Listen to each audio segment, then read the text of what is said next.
Hello.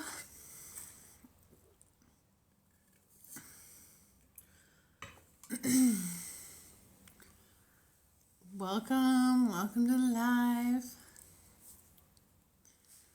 Hi, everybody. I'm going to light a candle while we just hang out. Wait for people to join. Hi. There we go. What day is it? It's Saturday. Happy Saturday. Oh, my kids are on school break, and honestly, it's one of those things where the days have blended together into just a mix of days. So, happy Saturday, everyone. I hope you all, if you celebrated anything with family this week, I hope it was enjoyable and lovely and fun. Hi. Honestly, we're just hanging out. We're just going to hang out and chat and, I don't know, answer questions, be around, spend some time together. I do want to say, I'm just going to start off the live saying I do currently have all of my courses on sale. So I do have 3 courses. I have one course. It's called Simply Sacred Channeling. And it is literally just a week-long course, and it's on sale. And it's just going to teach you the basics of channeling in a week and really get you going on that. And it's less than $60 with a discount. And then I have a course called Harmony of Echoes, which helps you communicate with the universe and create your own secret language with the universe. And that one's brand new. So currently for the launch, it's $100 off. And then I also have Psychic Soul Magic, which is an in-depth course on how to open and activate your own personal psychic abilities. And that one's also very significantly discounted right now. So if you guys want to check any of those things out, I would love for you to do so. Welcome, everybody. Thanks so much for joining and hanging out. How are you? The energy has been really weird right now. We have a full moon. First of all, let me just start there. We have a full moon coming our way tomorrow night. Technically, it's in the wee hours of Monday. So Monday the 27th, very early in the morning. So basically tomorrow night. Whether you do something tomorrow night for it or the night after, it's totally fine either way. But yeah, tomorrow night we have a full moon. It is weird. It's kind of a weird full moon. There's a lot of energy that is accompanying it. And it's kind of intense energy. It's not very chill. It's kind of intense. It's really a powerful full moon for releasing old thought processes. And when we release old thought processes, we do tend to feel a whole bunch of things. And those things don't always feel the best. Oftentimes it's a lot of sadness of either time to letting it go, and that's kind of sad, or sadness that the past you thought this thing or whatever. So there's a lot of like releasing old thought processes that is coming up. Oh, thank you for my happy little heart. That's coming up with the full moon. Also, this full moon is a wonderful full moon for like releasing things you've been putting in your own way to stop your flow. And I know those things are hard to identify sometimes. You're like, what the heck have I been putting in my own way to stop my flow? That, even just saying that, like I release anything that I have put in place that is stopping me moving forward. That is enough as far as what to focus on releasing, even if you don't know exactly what that is. You can totally do that. So that's another thing that I would focus on releasing with this full moon. Also, just be like really safe in travel and like ground your energy a lot over the next couple days, because the full moon is just one of those ones that makes everybody feel floaty and weird. It's like one of the ones where I'd be like, oh, if I were to work in like an emergency room or something, I'd be really aware that it was a full moon because a bunch of weird stuff's going to come in. It's kind of that sort of vibe as well. So if you like want to do like crystals or activating moon water or anything like that, you can. But I would activate like maybe a piece of like malachite or something. Not necessarily that's something like pure and super structured like quartz. I'd do something that's like bubbly and kind of weird and kind of something like that to capture like kind of the weird energy and use it from there. So that's what I would recommend doing. And if you want to make moon water or anything in that sort of space, again, if you make it, just make sure you make it with a purpose in mind, with this weird going on. Yeah. I've had a headache for 2 days. Yeah, that was another thing. I also had a really intense headache. Was it yesterday, the day before? And I was like, what is going on? And it's very energy based. And our dreams are super activated. Has anyone feel that? Like the dreams have been very, very, very activated. Starting like 3-ish nights ago, and it's going to continue to be very activated through about Wednesday. Between like body-based dreams. So we dream on 2 different levels. On one part, we dream on like a body level. quite literally, where our body just needs to express energy. So that's when we get the dreams of like, oh, we forgot to turn in our homework, or, we have a lot of anxiety about this work thing that's due or whatever. And we have those types of dreams. Or even the ones that are just, they don't mean anything, but they're just a bunch of random stuff happening. We're like, what is going on in this dream? Okay. So those are body level dreams. Then we also have soul level dreams. And those are dreams where you're like, I did stuff. Something about this really stands out. It's really distinctive. I remember this. Like, this is a big deal. So those types of dreams, both are really activated, but more on the soul dream style level for this weekend for you to pull stuff from navigating things. Lots of communication from guides or other spiritual things. That's one of the things we cover in my Harmony of Echoes course, is how to actually decipher and decode your dreams, to actually pick out universal communication that's existing within your dreams, even when you don't know it is. So that's in one of my courses as well that I touch on, which again, all of my courses are currently on sale if you guys want to go check those out as well. But yeah, very activated dream space. If you're already a very activated dreamer, it's just going to be more. If you're not, you're probably going to notice a significant difference. So just the next little bit. Yeah. Lots of people from the past in dreams, but interacting with them with current knowing. That's healing. That's super healing. I love that.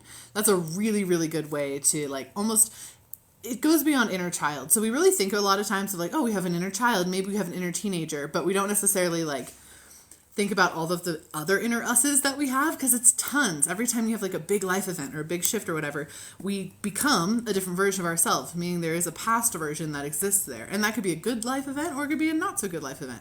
So like, even if it's like, I just got my dream job. Well, the person who didn't have your dream job is a previous version of yourself. So a lot of that, like healing those different versions of yourself, coming to the surface with that.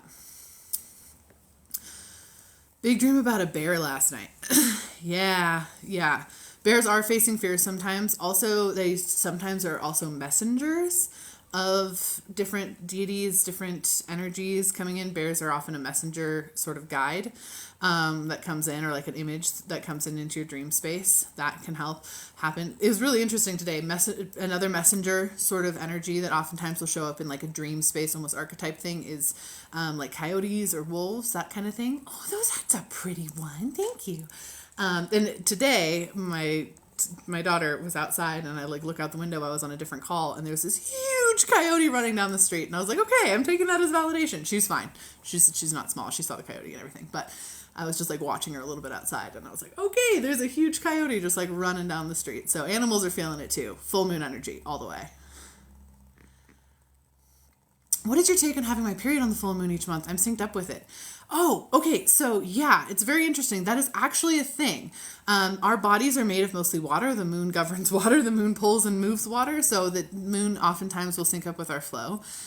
So energetically, it could be that we're really attuned with certain rhythms. Now, it doesn't always have to be the full moon. A lot of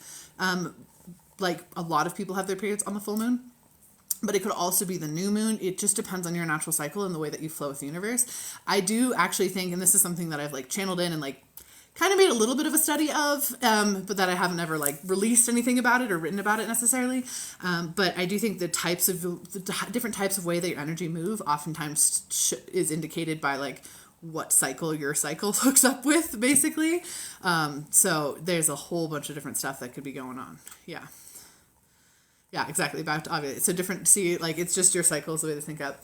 And I have noticed that oftentimes it will flip after a solar eclipse. Isn't that weird?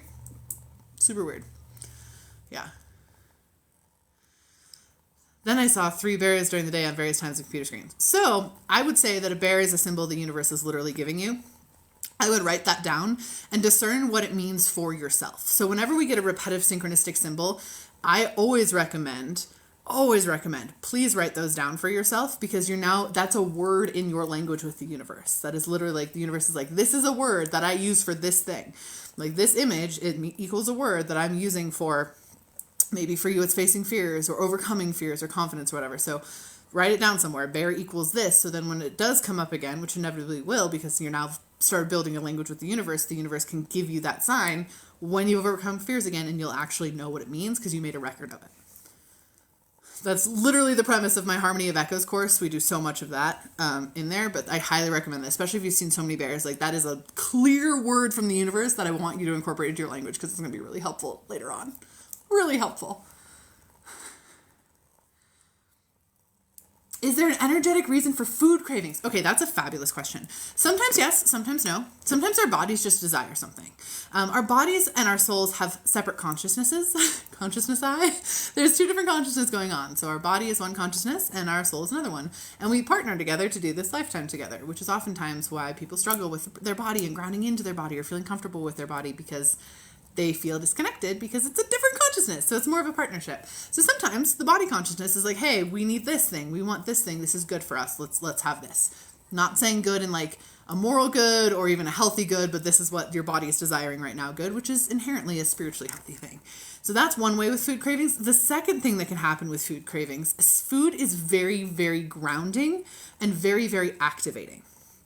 So if for some reason you get a craving for a specific food out of nowhere, it could be that that food helps you to ground. It could be that that food contains the energy that's going to help you tap into something else. That it could be like, there's a million different things that it could mean, but there's absolutely an energetic draw that is associated with food cravings. Again, not 100% of the time, but a lot of the time. Things like chocolate, really grounding, really, really grounding food. So if you're ever like, I need some dark chocolate right now, it's because it's a grounding thing. Very earthy vegetables as well, carrots, potatoes, that kind of thing, also very grounding, which is also why like that helps emotionally a lot of the time also. So how can we use that consciousness for weight loss? Great question. Number one tip that I always give people when it comes to if you want to shed or release weight, talk to your body. One, let your body know that you are safe. You and your body are safe. You are aligned and your body does not need to protect you with additional weight. The other thing is when you talk about, ooh, it froze for a second. I hope it didn't get too messed up. But the other thing is when you talk about losing weight, don't say losing weight. Talk to your body about shedding weight or releasing weight or setting down weight, or returning the weight energy to the universe, anything like that. When you say losing weight, our darling bodies that are so, so sweet and we love them so much, they take everything very literal. Like think Drax from Guardians of the Galaxy, right? Like nothing goes over my head. Like that's our bodies. Our bodies take things very, very literal. So when we say losing weight to our body's like, oh, I better find it then. We lost it. We got to find it back. And that's when we get a lot of back and forth fluctuation there. So if you want to communicate with your body consciousness in the goal of releasing weight, call it releasing weight, call it shedding weight, anything like that, because our body loves us. It's our body's not intentionally trying to mess stuff up, but sometimes its wiring is in really funky and causes everything from like weight gain stuff to chronic illness stuff, that sort of thing. So yeah, releasing, shedding.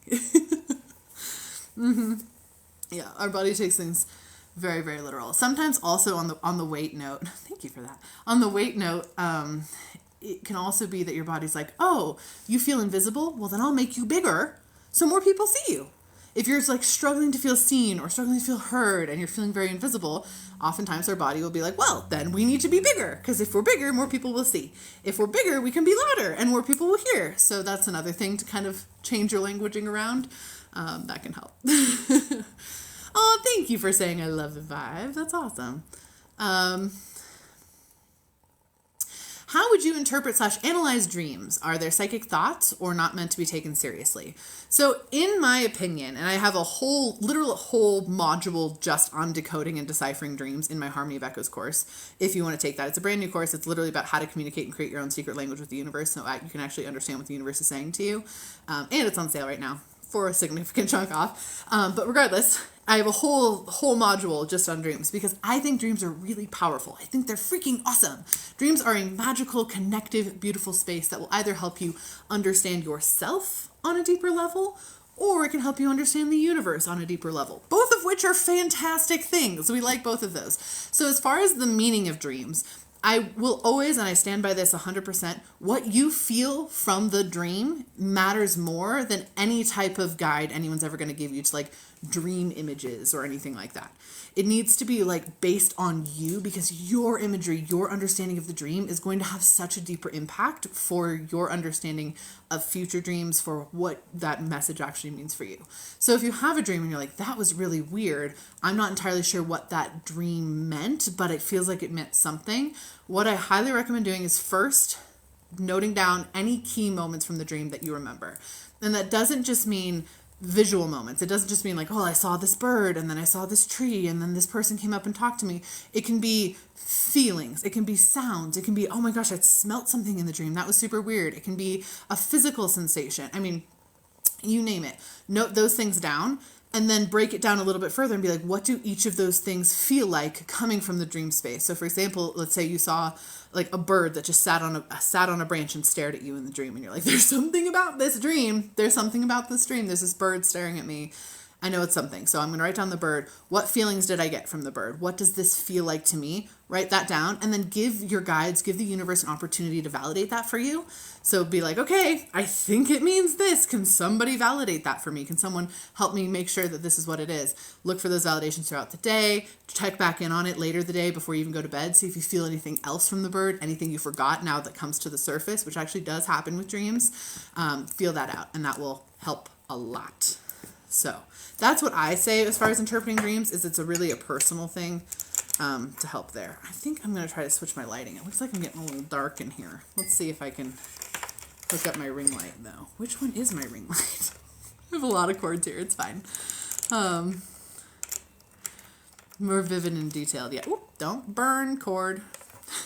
There's a candle right here. You guys can't see. I'm not just like, yeah, there's actually a candle here and I'm like trying to figure out where my cord is. There it is. Found it. We're good.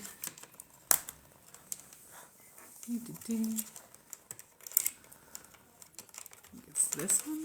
Maybe I don't. Oh well, you get dark live me today. Oh wait, no, here we go. Woo, brighter. Now I can actually see stuff though. It's like, I'm looking really dark on here. Hopefully that's a little bit better lighting. You can see my whole face. Ooh, weird. I tuned in now. I had a dream of a peacock trapped in a net. That is a super activated dream. Ooh, I would definitely channel in what that means for you. I would also ask questions of like, are there areas in your life where you feel trapped in a net? Probably pertaining to feeling beauty or elegance or even having a presence where people can see you, because that tends to be a peacock thing. The other thing that it could mean is that there's a deity trying to chat with you. There's a couple different deities that really are connected to peacocks, Hera specifically. I would maybe reach out on that depending upon how it feels for you. Yeah. The moon is making you lightheaded, for sure. Ground your energy, I had a call earlier today with my patrons, which if you want to hang out with me on my Patreon, would love that. Hang out with me. But I had a call with my patrons earlier today, and the first thing I did, because I tapped in and was like, okay, everyone entered the space. I'm like, oh, let's clear and ground our energy, because everyone's feeling so floaty. So just grounding the energy down, super duper important and helpful. So ground your energy as much as possible during the next couple days. Easiest way of grounding ever, take your hand, put it on your head for 30 seconds. Your dominant hand is the best, but whatever one feels aligned with you, and you will feel way better. Way better. Deity work seems hard to know where to start. I actually did a whole YouTube video on how to start working with deities. It doesn't have to be hard. And I will say that is definitely kind of a limiting belief I think a lot of people have. It's actually really accessible. If there's a specific deity you're drawn to, you can start by just sort of reaching out to them, casually introducing yourself. Hi, like, I've always been drawn to your work. I love your work. If you have any messages for me or you want to connect with me, I'm going to just leave this little offering here for you. Let's go from there. Again, make sure you're being respectful and you're not working with closed deities, but that's a very simple way to start working with deities. And also, if you notice that you're having a repeated symbol or a repeated theme that keeps coming up, a deity keeps getting mentioned, or maybe you keep getting, a liar sent to you for whatever reason. I just point that out because it's on my shirt. Maybe that would be like, okay, what guides have a harp symbol? Look that up, or what gods, not guides, and then dive in from there. And that's a great way to figure out too if someone is reaching out to you. You do not have to do deities work. You do not have to do deity work. It's only if you're drawn to it. That's not like a requirement of being a spiritual person in any way. Example of a closed deity. A lot of Native American tribes, etc., have said, like, please don't use these deities. They're not for you. They're of our tribe. A lot of deities from like voodoo, hoodoo, other African deities that are closed practices, not for people who are not literally raised in that culture and practice. those would be the kind of closed deities that I'm talking about. Are dreams a good medium to speak with spirit? Yeah. Dreams are a wonderful medium to speak with spirit. What I recommend for dream stuff too is just set an intention before you go to bed. Whatever that intention is. Maybe your intention is just, I want to remember my dreams. Maybe that intention is like, oh, I want to connect with spirit in some way tonight. Maybe the intention is I want to fly in a dream tonight. Whatever it is, set the intention before you go to bed out loud, write it down, and then check in on it first thing in the morning. And that's how you can kind of build that intention over time and get more connected with your dream space. Yeah. Can you intend to tell a guide something and it work? Yeah, absolutely. So when it comes to guide communication in general, you don't have to just say it out loud. You can just think with intention. That can absolutely work. Whether you do that just right now, thinking with intention to your guides, or you're like, in my dreams, I'd love to interact with a guide and setting that intention, you can also do that. But either way, you don't have to like, I am saying this to you right now out loud. You can just think with intention. And then you can also, thank you for expanding on that, Vita. Be like, I had something to tell you, but I forgot. Yeah, so with that, if you want to tell your guide something, think it with intention right then. If you want to use your guides, be like, hey, I need to tell this person this thing. Can you please remind me to tell this person this thing? That's also a viable means of communication to talk to your guides, even if it's outside of just thinking to them. But yeah, you can absolutely. Yeah, you can set the intention of no nightmares. You can totally set the intention of no nightmares. I would say sometimes nightmares come from a more body-centric, body-focused dream space where your body is expressing pent-up energy. When it comes to people who have a lot of nightmares, I highly recommend before bed you do some sort of like journal session, word vomit, brain dump thing. So either like put your phone on video record and just talk to your phone for like 20 minutes, or just sit down at your computer, type for 20 minutes, whatever pops in your head, or write in a journal for 20 minutes, like whatever comes out, just like blah. Let your body express some of that energy, set the intention for no nightmares. I would say my sleep is free from nightmares. That would be the intention I use, because again, you set intentions in the affirmative. My sleep is free from nightmares tonight, and go from there. That's going to help that body express the energy so it doesn't feel like it needs to express it via a dream space.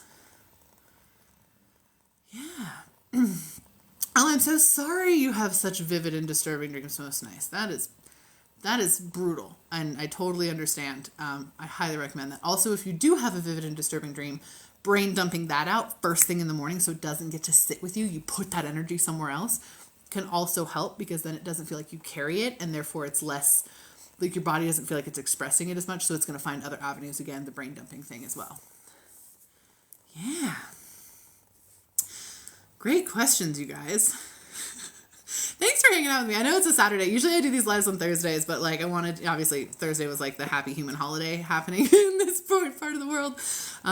But yeah, so I really appreciate you guys hanging out with me.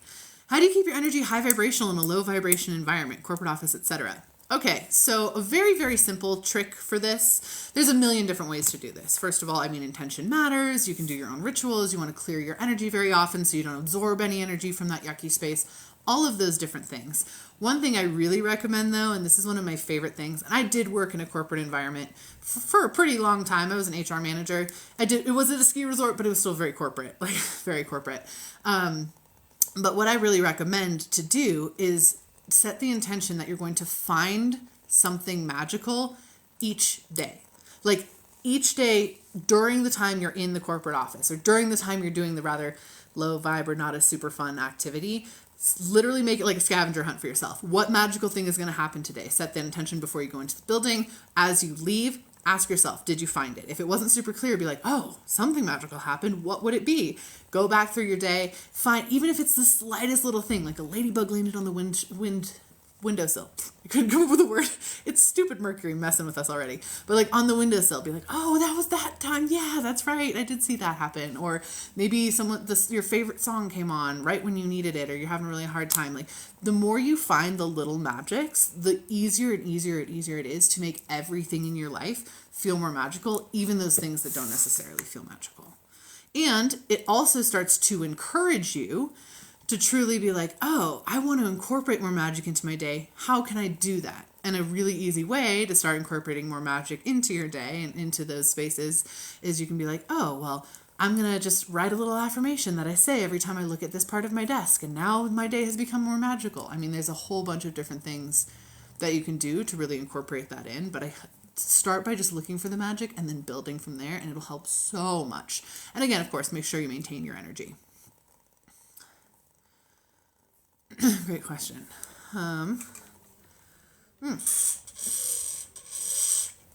Dude, water bottle, stop. There we go. It made a weird noise. Did you guys hear that? That was funny. Chill. Someone asked, where did it go? It was a good question. A lot of stuff pops into my head all the time. How can I tell if it's from spirit guides or from me? Great question. First of all, blind trust, not a requirement with any of this. Blind trust is not a requirement for any of this. Any of the spiritual stuff you want to do, by all means, just when something pops up, if something pops into your head, first thing, pay attention to the rest of your body. Is there any other senses that are kind of corroborating what you just popped into your head? Like, are you feeling something? Did you hear something just then? Are you tasting something different? I mean, just go through all of your senses. The second thing, bug your guides to validate it. They're the magical, omnipotent beings up there that don't have to worry about eating or drinking. Make them do some work. Be like, okay, I think this was a message from you, but I need some clear validation on this before I act on it. And you can say, like, by the end of the day, or, you know, be like, before I do anything, I need to make sure this is clear validation. So send it to me again, give me validation. And then look around for it. If chances are good, you'll look down, it'll be 11:11. You look out your window and a bird will fly right by. Someone on the phone walks by going, yeah, totally, that's exactly what I said. I mean, there's a million different things that your guides will do to validate it. So don't try to pigeonhole that. It's not your job to figure out how the validation will come. It's just ask for it and then let them validate it and then grow from there. If you want more information on that too, I do have a YouTube video all about how to tell when it's spirit versus when it's just you, just your head. Yeah, you're welcome. You're so welcome.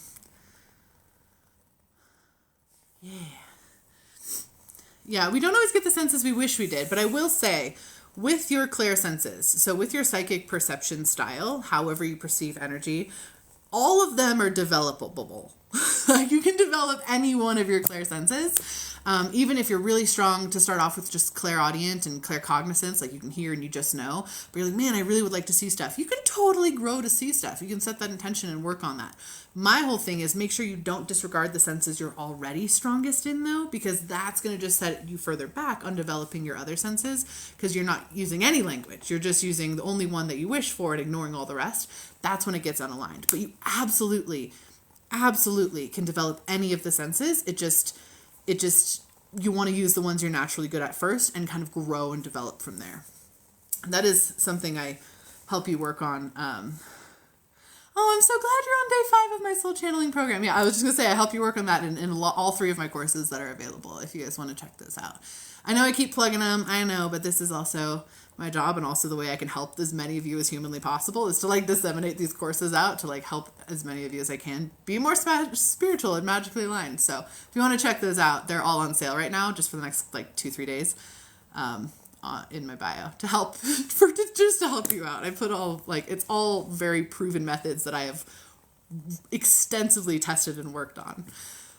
That little gift that I just got, the finger heart, I always look at it as a shrimp now because I identified it as a shrimp once on a live 2 weeks ago. So I appreciate the finger heart shrimp, but it makes me smile every time I get it. I'm like, oh my God, it's a shrimp. So thank you. Oh, I'm so happy you're having a good time with it. I'm so glad. It's a really powerful thing to get to give, and only now can I condense all of this knowledge into easy to digest courses. Only now in all of human history can I make these things. And so I just feel so deeply honored to get to exist in this space where I can create these things that can be passed to way more people than I have the attention to work with on 101, and I can actually help so many people expand. So it's truly magic. So I'm just so genuinely glad for that.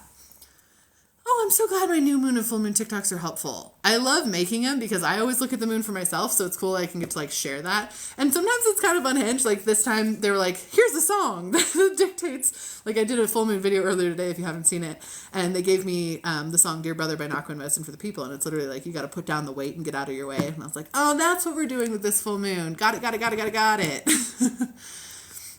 Okay, so someone's asking about seeing repetitive numbers. Oh, hello. Don't do that. Why did it do that? Okay. Technology, don't be weird. Okay.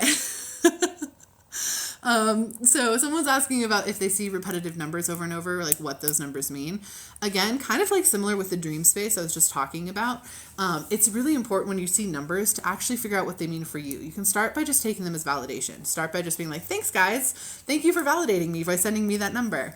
And then grow it from there. So when you see a specific number, you can be like, what do I feel right now? What was I just thinking? Was I just saying something? Did I just make a decision? Ask your guides, like, what are you trying to show me with this? What's going on? Just to take a second there. And that's how you're going to grow more flavor and definition for yourself. When it comes to number signs, it matters way less about what other people have decided that number means and way more about what you and the universe or you and your guides are using that number for. Numbers, especially repetitive numbers, are oftentimes just used to get your attention because your guides know that attention, thank you, that attention will be grabbed by those repetitive numbers, that we will notice that. So they use what they know we will notice. And then you can develop your own language and communication with them through deciphering those numbers even further for yourself. They're always going to have more weight when you figure it out for yourself. Exactly. Oh, thank you for the flower, Vita. I so appreciate you. You're awesome. Always seeing your birth month and day. 72 means you're on the right track. Yep. I spent all my time learning source, but something is blocked. How do I unblock to hear my guides? So there might be a bunch of different things going on. When it comes to blocks, it might be what you think it is, where you're like, there's something, I was scared when I was a kid, or there's some sort of spiritual block about spiritual things there. That might be a thing. However, it might be other stuff, other areas of your life that are blocked that are also jamming up specifically the hearing of your guides. So first, I would say, I would definitely recommend using your other senses. Start with your just knowing, start with your seeing, start with your physical feeling, whatever feels good. Use other senses besides hearing. And then look at other areas. Are there especially areas of like trust where you're feeling some blocks with trust right now? Jamming that up in your space. Trust and money of the same energy. So that's an easy way to see that. Start working on blocks in other areas, releasing them. There's a ton of different ways you can do this. Literally just affirmation work where you figure out what your fear is or what a block statement might be, writing the different one, the one you want to replace it with, the next truest thing that you actually want to have instead of the block statement near it. And then start saying that affirmation every time the negative thought comes up or the thought you want to release. Start saying the other affirmation. It's going to start unworking it. There's tons of energetic techniques to do this too. Unfortunately, I can't teach shit on like a quick live here, but it is actually in my Psychic Soul Magic course. If you want to check that out, there's a huge like couple week long unit on how to identify, pull, and release your blocks energetically, easily, simply, and fun, in a fun way that you can do really powerfully and get immediate validation for, like immediate validation that it's actually gone. So that's one way to do it. But again, just intention work is going to make a huge difference there. But don't just limit yourself to thinking it's just a spiritual block. It literally might be a block about the way you view yourself or confidence or something, everything is interconnected. So oftentimes when our spiritual abilities are blocked, it's because a different area of our life is not flowing. So that's a nice place to kind of start and figure that out. Yeah. Oh, you guys are so sweet. Thank you so much. I'm so glad that this courses have helped you guys so much because it makes me so happy just to see that in action. You're the best. I'm doing good. Thank you for asking, Happy Hippie. I'm doing good. It's a very busy week over here. It's both my son and my dad and my husband's birthday all this week. All of the boys in my life are Sagittarius. And that's all that's happening this week. So it's a busy this week there, but super stoked on it. Thank you for asking. Yeah, so many Sag. Yeah. Yep. Yeah. I don't know what. The weird thing is I'm a Gemini, so it's like literally polar opposite, like counterweights on the chart. So really interesting. So much Sag energy. We have quite the adventure.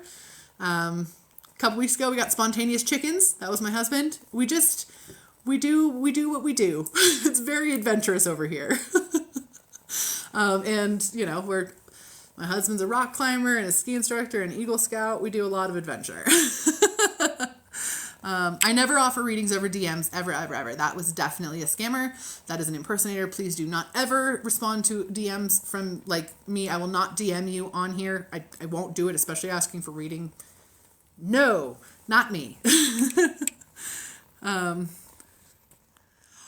There's little doll arms you can put on chickens. Cool. You know what I'm doing after this? I'm getting I'm getting some little doll arms for my chickens. Yeah, my Jam and Sag are very aligned. They're out of the opposing signs. We balance well. Can I chat about my Simply Channeling course? Absolutely. Thank you for asking. So my Simply Sacred Channeling course is literally just a week-long course. It is designed to help you learn the basics of how to channel anything in just a week. So whether it's channeling in your spirit guides or channeling in past lives or channeling in past loved ones, you name it, that is what that course is designed to get you a foundational go for. It includes a lot of block pulls and activations that I do for you in the course. It has a lot of channeling exercises. There's a workbook, all sorts of stuff in that course that will really help you just get the foundational basics that you can build off of from there. It is a week long. It doesn't take a lot of time. It's a digital course. And with the sale, it's actually currently less than $60 to do the course. So it's really reasonable for the amount of stuff that's in there, but it is my intention to have it be as much impact as possible in that package to help get you going. So yeah, that's what Simply Sacred Channeling is about. It's literally the simple and fun method to learn how to channel in a week or less. Yeah. Do the activations work more than once? Great question. You can always redo activations. It will help you grow and you might activate on a deeper level. There's layers and layers and layers to our energy. So when we do activations more than once, we activate the next layer down and the next layer down and the next layer down. So you can absolutely do activations more than once. Block pulls do tend to only work the first time because we pull and release the block. And you shouldn't have it back again. When I pull and release blocks, they are gone for good because we replace that space they were holding with a different energy. With the exception of like, if you were afraid of car accidents and we pull and release that block, that 2 years later you get in a new car accident. Now it's a new fear of car accidents, totally different new one because of a new experience. That would be the difference. Yeah. Oh, I'm so sorry. Oh, there's a coupon code, but thank you. I'm glad it was still worth it. I'm so glad I was still worth it. I'm looking forward to January's convention too. Yeah, come hang out with us in January. It's in Richmond, Virginia, and Rebecca, the Ghost Guide, and Crystalline at Magic Sprechen and I are hosting an incredible, fun spiritual gathering conference, and we're gonna hang out in in January in Richmond, and it's gonna be so magical and so fun. Yeah. What energy do you replace it with? So it depends on the block. So I never just like, I don't know, throw it in. It's when we pull and release a block, we replace it with the next truest thing or the next belief that is like, that you actually want to have that will kind of heal that spot. Sometimes it's just like whatever my guides want to give me or whatever creator wants to give me in my highest and best, that's totally fine. We do it that way. Or sometimes it's literally the opposite or the next truest thing. So for example, if the block is I'm unworthy, we might replace that with it's safe and possible to be worthy, or we might replace it with it I am worthy, or we might replace it with worthiness is something I am or I have earned or something depending upon the person, and just kind of go from there. Yeah. Do I think I'll ever come to Indiana? Maybe. I don't know. We'll see. Nothing is off the table. We're going all over. So this is our first, this is the first conference that we're holding. And if this one goes good, which I really think it's going to go good, we're probably going to do a West Coast centric one next year at some point in time. But that one's not obviously set in stone or anything yet. But yeah, would love to. It'll be fun. We'll go all over the place.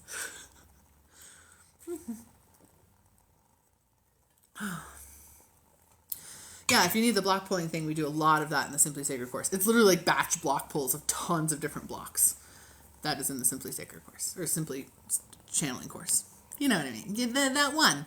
I swear, my words this week, it's like I will start talking and then the word that I need is just like plucked from my head. And I'm like, okay then. And I know it's like Mercury energy doing it because it's communication, etc. We're getting ready to go into Mercury retrograde, I think next week. I have to double check on that. So I know that's what it is, but gosh, it's annoying. Between that and technology, oh my God. Can you explain it? Is it a course? Yes. So I was talking about my little week-long course. All my courses are on sale right now, and they have full descriptions and full pages and everything. You can just look at the link in my bio, or go to my website, emilydexterpsychic.com, and it'll have all of the information about all three of my courses, including my newest course, Harmony That Goes, where you create your own language with the universe, so you actually can communicate back and forth with the universe very fluidly. But yeah, thank you. Can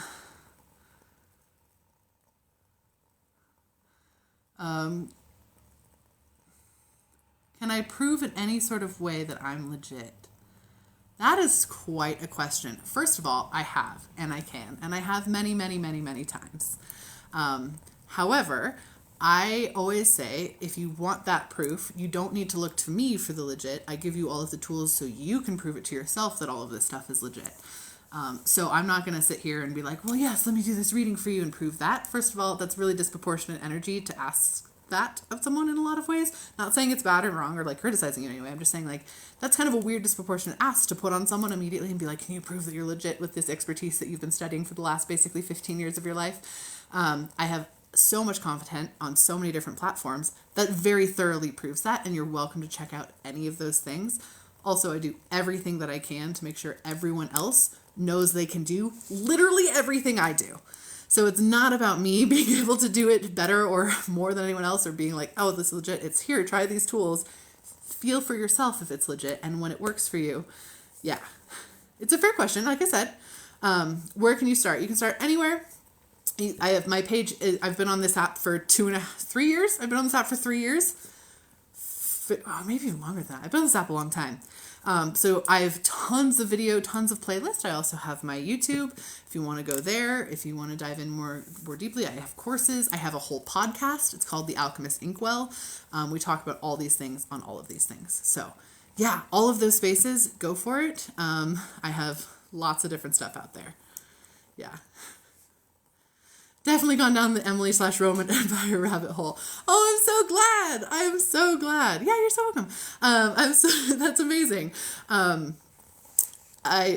love doing the channeled history videos. I have so many more of those planned. And I'm glad that's helped. Thank you for appreciating my content. It means a lot to me. The first vids you found in mine were grounding, clearing, and shielding. Yeah, I do those. I love doing those. That's an easy technique. For you to really start feeling significant difference in your energy. So I'm so glad. Thank you. Yeah, podcast. It's called The Alchemist Inkwell. We have over 100 episodes now. It's pretty awesome. We've been doing, we just got like hit the charts of some Good Pods, I think, app. I remember. But yeah, so it's a super fun podcast. Krista and I do it every week and we have a blast with it. Yeah. Yeah. Can you talk more about how to write fiction from a spiritual place? I definitely will. And then also I will, these are my nails. Someone asked for those. They're kind of like leaves, like impressionist leaves. I was holding on a little bit of fall here before we go into winter. Yeah. So, hold on. Yeah, so writing fiction from a spiritual place, first you have to understand that everything exists in energetic reality. So that's check number one. So understand that even though you are the one creating the story and writing the story, you're also channeling in the story. You're getting these inspirations from these characters that do exist outside of yourself and pulling that information in and writing that with intention. The other thing to acknowledge when writing fiction from a spiritual perspective is the journey you take in writing that book. The things that book heals for you. I've written a lot of books. I was a ghostwriter for a significant amount of time.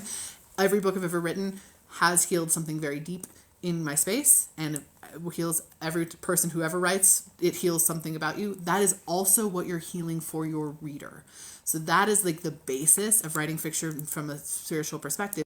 Writing in magic. Sorry, someone tried to join the live, so I had to be like, no, you're not joining. Writing in magic, understanding that the act of writing is magic so that anyone who reads it going forward can be activated by that magic. That's like the basis. That's what the whole Forgotten Storytellers program is about. So obviously it's a lot there, but that is just the basis there. Hummingbird said I have an MA in history and I'm a medium as well. I would love to know more about how to connect with histories around me. Oh, great question. So you can do it a couple different ways. So when I do channeled history stuff, which is obviously my passion, and I have a lot more exciting, fun stuff coming up with channeled history. So stay tuned in this next year. It's going to be really cool and I'm really stoked on it.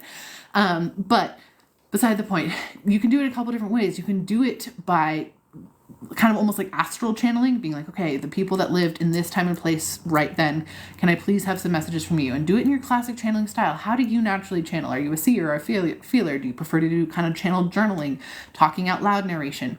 Anything like that, make sure you lean into your strengths.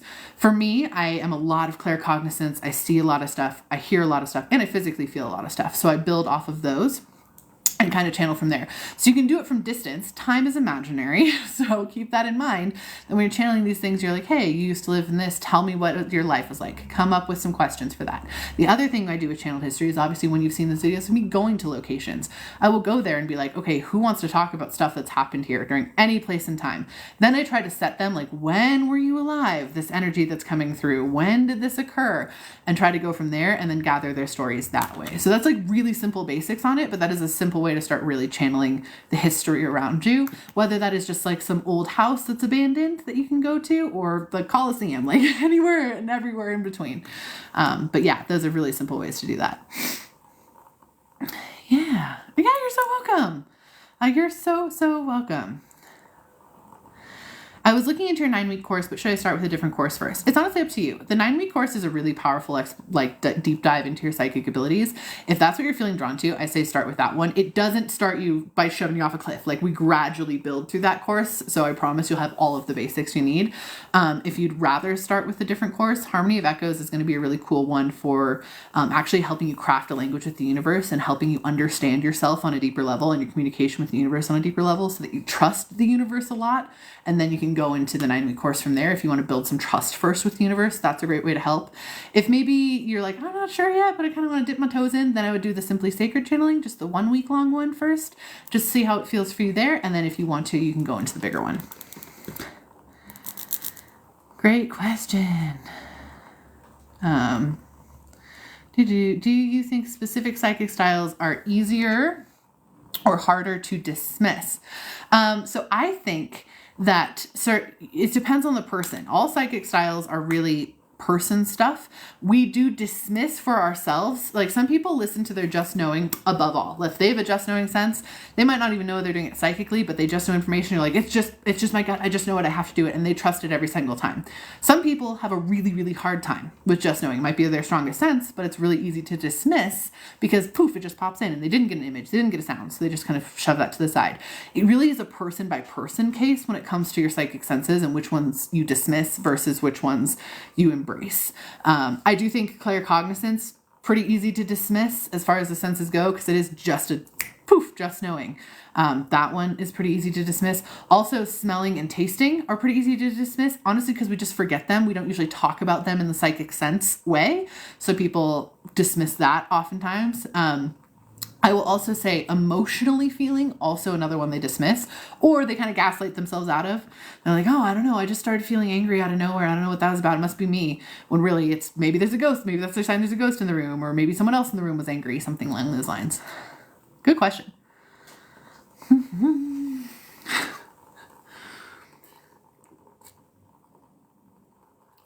Oh, thank you guys. I love lives because it actually brings it back up for people. So I do try to go live at least once a week. I've been trying to do them every Thursday. They're really freaking fun though. So I also did one last Monday. Obviously I'm here this Saturday, so it's kind of around, but definitely every Thursday I try my best to be live at usually in the evenings on Pacific time. So like sometime between like 4 and 6 on Thursdays is my go-to live time. Yeah. Recreative writing. If you channel an idea but don't create it, will the idea find another person? Sometimes. What I will say is not all the time. I don't believe like if you don't grab it now, it's going to go somewhere else. Sometimes your guides will just bring it back up a couple years later. Like, hey, you're really the person that's supposed to do this idea. We're going to try it now. Nope. Okay. We'll wait. And then we'll try it now. Nope. Okay. We'll wait. Like, it can be more of a back and forth with them. Not necessarily, well, you didn't grab it the first time, so it's going to someone else. I don't feel that is honestly how it happens. And I think that's actually a fear block a lot of people have, that it makes the idea not always come to fruition in the most aligned timing. I do think that's sometimes when there's really good ideas that are in books and then the book is executed just so poorly because someone had a fear of like, well, if I don't do this idea now, I'm going to lose it. When really it could have been a longer space and they could have taken more time with that. So no, I think it comes back and forth. If there's an idea when you feel an idea you feel in your soul, like that really resonates with you. Those of you who take my courses, resonance point, where it hits your resonance point really hard. That is not an idea that's going to just peace out to somebody else. Yeah. How do you protect your energy? You probably get spent. Your energy is lit. Thank you, first of all, for calling my energy lit. So I actually do a couple different things. So when I do lives and stuff like this, I always put kind of an energetic filter over it before I hop on. Just saying, like, you know, make sure that the energy here is the best for everybody involved. If anything comes up, like, make sure it is everyone's highest and best who joins here in this sacred space. So I literally, like, make us a room. That's what I do for the lives. So there's that element where I just make sure that the energy is safe and protected. When it comes to my own personal energy, the number one tool I say I use is I ground the living shit out of my energy before I do anything, which grounding is not just pushing your energy down, it's also pulling earth energy up. So a lot of the energy I'm using to actually, like, show up in my most authentic, highest way self, I'm pulling from the energy. She's a battery for us. That's the purpose. And so I pull a lot of that energy in from the earth to make sure that I have enough to spend. And oftentimes I'll do like a day of readings and I'll have more energy at the end of the day than I did when I started, because I'm literally using earth energy as I go, which is fine. We're allowed to do that. That's what we're supposed to be doing. We are symbiotic with the earth on purpose. So that is what I use. Isn't this thing cool? I actually got it from a bookish box. Not bookish box, Illumicrate. From an Illumicrate, and it's like a mouse pad. I don't even have a mouse, but it's just purple, and there's like a raven on it, and keys and moths. It's just my vibe. I'm like, ooh, I like you, so it's here. Do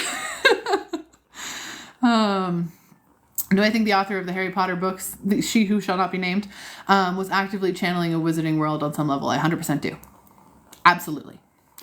I really think she really tapped in and channeled that out. And that's why all of her other work has not been nearly as good, because I think she didn't have connection to channeling it anymore.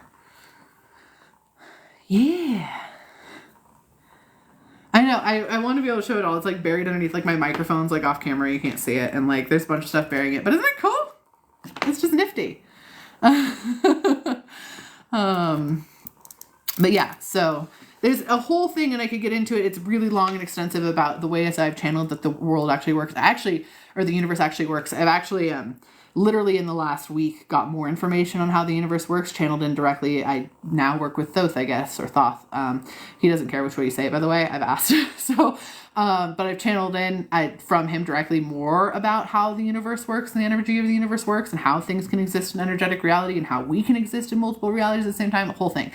Don't get too in your head about it. It's really long and extensive, and I still am vetting out the new information I got for myself to understand it better. But if you want like a base level understanding with fun visuals, I do have a YouTube video that'll help you understand how the universe works and how you can channel in things that do exist in energetic reality, all of that fun stuff, if you want to check that out. Yeah. Oh, thank you. Oh, thank you. I went and gathered with my family for the Happy Human Holiday that we gathered together, and my parents live really close. My sister lives really close, and my aunt also lives pretty close. So we all just got together and hung out. It was great. It was super great. I hope your Thanksgiving or Happy Human Holiday was wonderful too. What about Aragon Dragon World? Yeah, absolutely. Totally exists. Very, very channeled in. That one especially is very, very channeled in. Christopher Polini, very channeled in worlds and writing. Brandon Sanderson, any of that is super channeled in. Super deep into Brandon Sanderson right now. So, yeah. Sarah J. Maas too. I think Sarah J. Maas channeled in a lot of her stuff. I think she gets stuck sometimes trying to force some narratives that her characters aren't necessarily going in that direction, but she's channeling it in, and then she tries to control it, and then she channels it and tries to control it. She has like a weird tug of war. I've read a lot of her books. I don't necessarily approve of all of her decisions as a person, but I do really like a lot of her worlds. They're kind of like reality TV where you're like, I can escape into this and just be like, I don't really know if all of everything I read was good, but it was really fun. So that's that vibe. Yeah. I call it mashed potato day. Perfect. Happy Human Holiday mashed potato day. Yeah. Oh, I did what you said, and the guy to ask the guides to watch, and they sent something. Yes. Oh, I'm so glad. That's awesome. That's amazing. Oh, I've never read anything by Benedict Jocka, actually. That sounds interesting. If it feels channeled in, it probably is, to be totally honest. Kristen Hanna, does she do it with historical fiction? A lot of historical fiction is very, very channeled in. I'm currently writing historical fiction and literally talking to Lacusta the whole time to write her story down. So like from personal experience, I do it very, very intentionally. Not everyone does it so intentionally, but if you've ever heard an author say like, I don't know, I sit down and I write and it flows and it just kind of does itself. I don't even remember what I write. And then I read it back through and I'm like, wow, that was good. That's channeled writing. That's what it is. That's channeled writing. You channeled it in. That's what you're playing with. So, do you exist in that space when you channel? Yeah, sort of. I kind of exist in both spaces. I have different rooms in my brain that I channel things through, and that is not how everyone does it. That is very much a me thing, and I know it was a me thing. But I have one where I like channel spirit guides and then higher self, and then over here is past loved ones, and then past life comes out the back. Like there's different rooms literally in my brain that I channel through. So that's how I do it. And I exist in that room when I'm channeling, and then I move to a different room to channel a different thing and kind of go out and about. So I exist kind of in the in-between a little bit. Do we channel when we're reading? Yes. Yes, we do. That's why consuming high vibe entertainment is so important, because when you consume high vibration entertainment, you are naturally channeling it in, and you're actually like allowing that entertainment to really help you and heal you and help you navigate things, all those different things. Like at some point in time, we started consuming stories instead of listening to them. And that's the point of high vibe entertainment, is like, hey, this is listening to them. It's exposing you different things, helping you heal through different things, all those different things. Yeah. I don't have a mind's eye. Do you think this links to spirituality? So it can, but also you do in different ways. A lot of people are like, I need to see visual images. You don't have to. You can hear things or sense things or just know things or taste things. You can use other senses to have that picture this or visualize moment. So that's the other thing to keep in mind with that. But if you don't have a mind's eye, it could be linked to spiritual stuff. There might be a block there, an ancestral thing there. There might be a ton of stuff in that sort of space. But there doesn't have to be. It can also just be that you're better using other senses to get the whole and complete picture of something. Yeah. Do you ever feel like you have ADHD with so many thoughts going on or downloads? So I am neurodivergent, so we're just going to start there. Already have that. But honestly, to me, it's normal. It's something that has always been. And I've gotten really, really good at the practice of separating out voices that are mine versus that are not mine, guys coming in, whatever. I will truly say that I think if anyone else was hearing the amount of stuff that I'm tapping into all the time, they'd be very concerned for my health and well-being. It's a lot. It's like 30 voices all the time, in a bunch of different ways. So sometimes it gets overwhelming. And when it does, I do have an on and off switch that I have instilled. Like, I'm not channeling right now. Magic is turned off for the night. Totally fine. You are totally allowed to have an on and off switch. You do not have to be on all the time. I am not on all the time. I will shut it down when I shut it down so that I can also have some peace and comfort with not having to be magically connected all the time, because we do get to exist in a physical existence at the same time. That is the point of being here on planet, is we get to have a physical and spiritual existence together. So you can just have some physical existence for a while too. Yeah.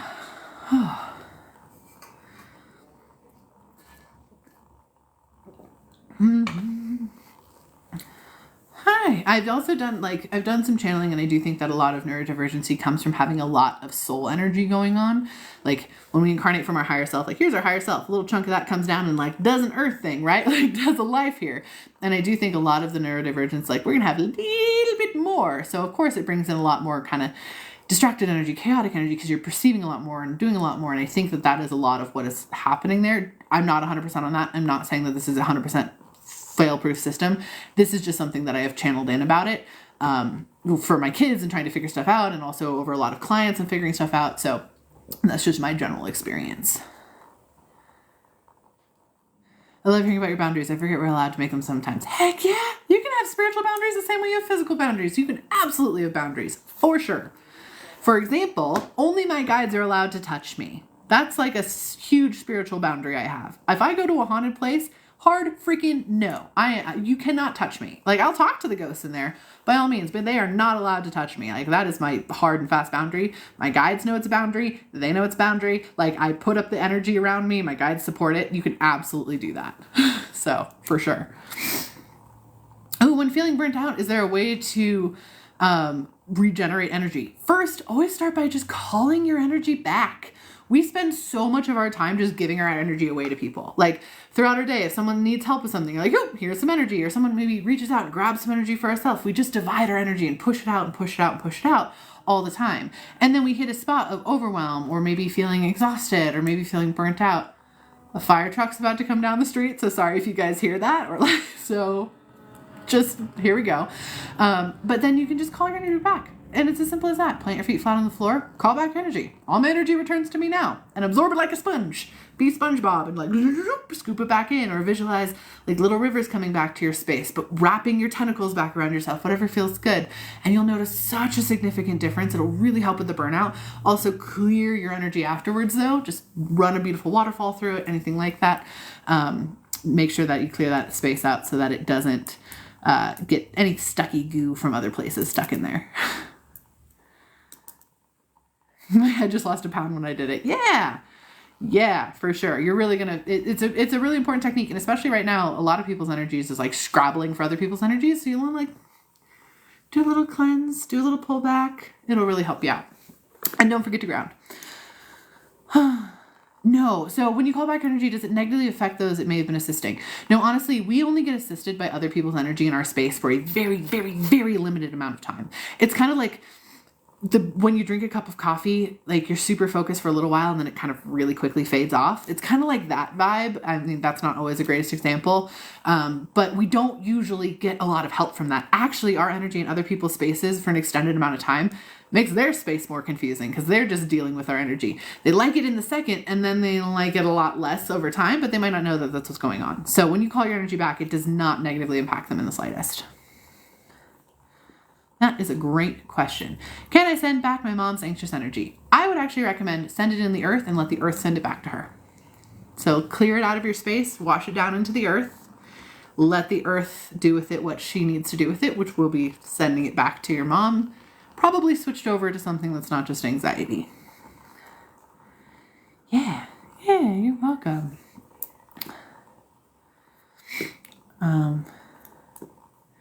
Can you help those who have entities attached to them? Yeah, I've done a lot of entity removal work.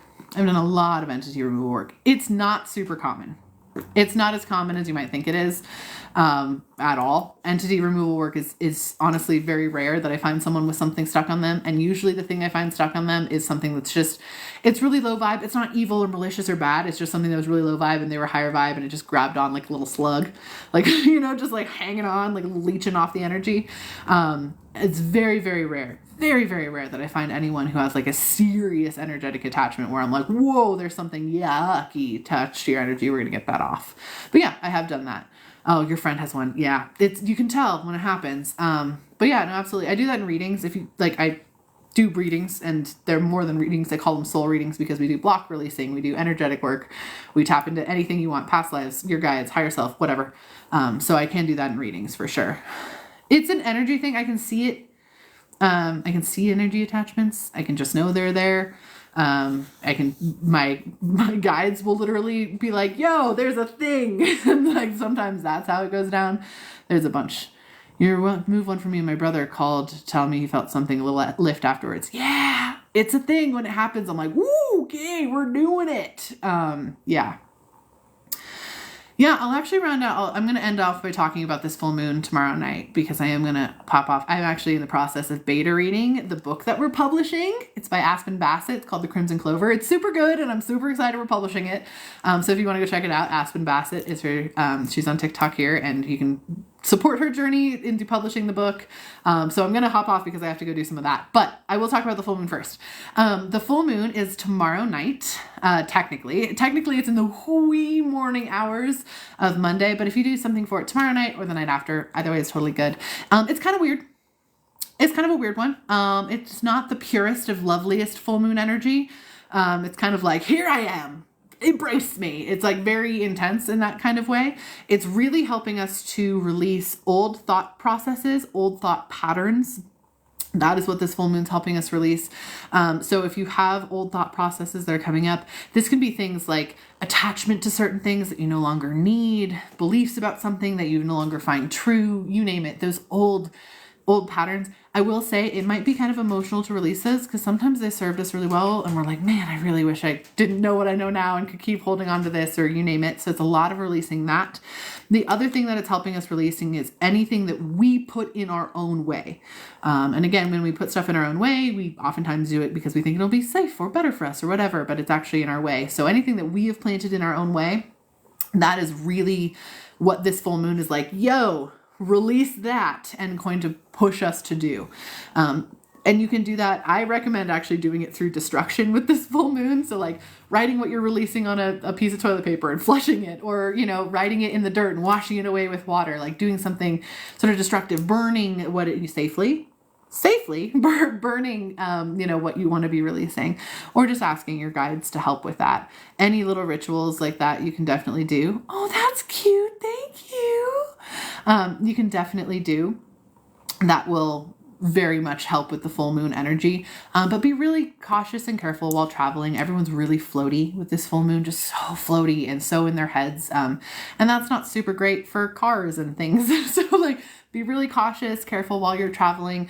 Also just, you know, set a lot of intention with this full moon of like having intention to release things, even if you don't know what they are, kind of letting the full moon kind of make some of that work happen for you if you need to. If you want to do like moon water, you can, but it's a weird moon. So just make sure you have like a good intent for the moon water. If you're going to charge crystals, have it be something kind of funky, like malachite or something that's like kind of a different, maybe like an agate, kind of bulbousy, you know, that kind of crystal, as opposed to like beautiful pure ridges, and just charge the kind of weird energy with weird energy and use it from there. So yeah, that's what's coming up with the full moon. And again, it's tomorrow night, so Sunday night, technically Monday morning, or you can do stuff for it on Monday night. Either way is totally good. So yeah, I also did another video about that a little earlier on.